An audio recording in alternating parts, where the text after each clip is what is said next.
this is going to be a series about meditation tips for you guys. This is one of the most frequent questions I get asked is, how do I quiet my mind? I have all these thoughts, and I know that y'all want like this list of tips or answers on how to like get yourself into that position. So I'm gonna give you some ideas in a little series. So number one tip, let's talk about, first of all, you have the idea you want to meditate. Let's talk about expectations. Expectations, not just in the process of trying to start a new habit, can cause a lot of damage because we create this visual picture of what something looks like.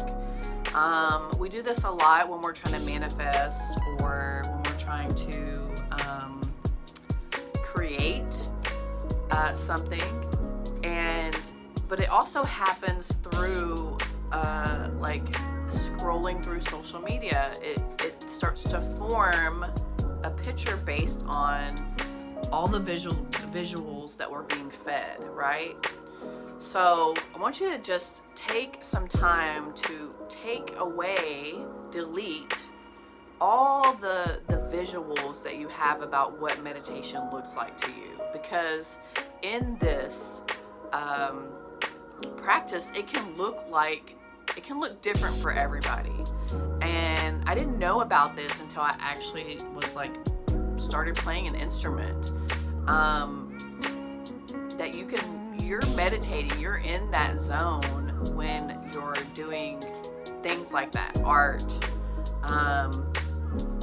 when you're listening to music, when you're playing music, when you're doing some kind of sport. You can get into that golden moment through a lot of different activities, okay?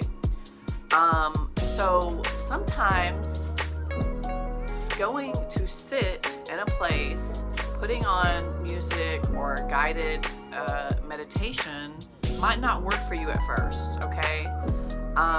So you may choose to take a walk out in nature. That's meditating. Did you know that? There's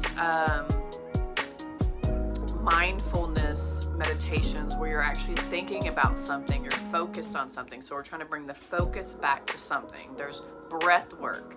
Breath work is focus on the breath, so you're not thinking about the future or the past. There's candle watching or mandala making, or looking at a mandala design, so the visual part of that. There's the auditory, listening to something that maybe has some type of entrainment, like shamanic drumming or some kind of beat, binaural sounds or sound bowls. These are all different ways of meditating. So don't think that you just have to go to a quiet room and take yourself away from something in order to meditate.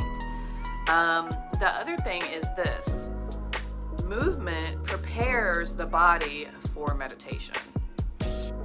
That's why when you're doing an activity like a sport or playing something, you're pulling the focus away from the thoughts and into the activity, or you're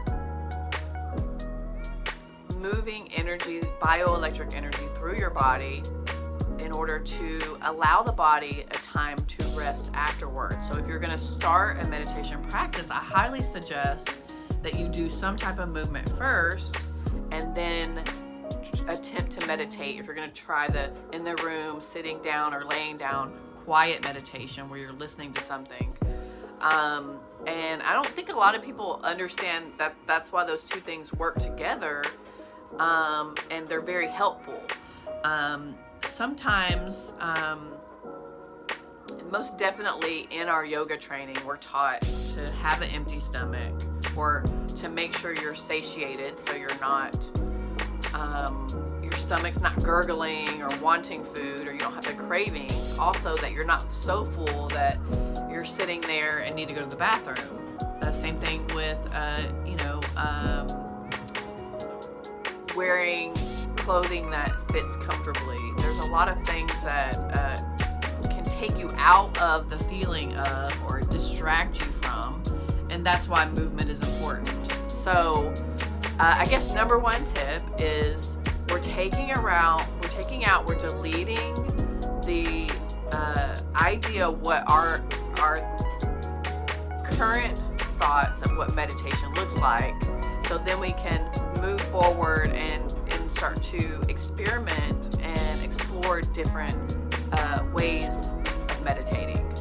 So I hope this helps. I'm going to start posting a series of these, as well as different types of meditations for you guys to experience, at least through video form. But I encourage you to explore outside of my classes as well. So until next time, be love and namaste.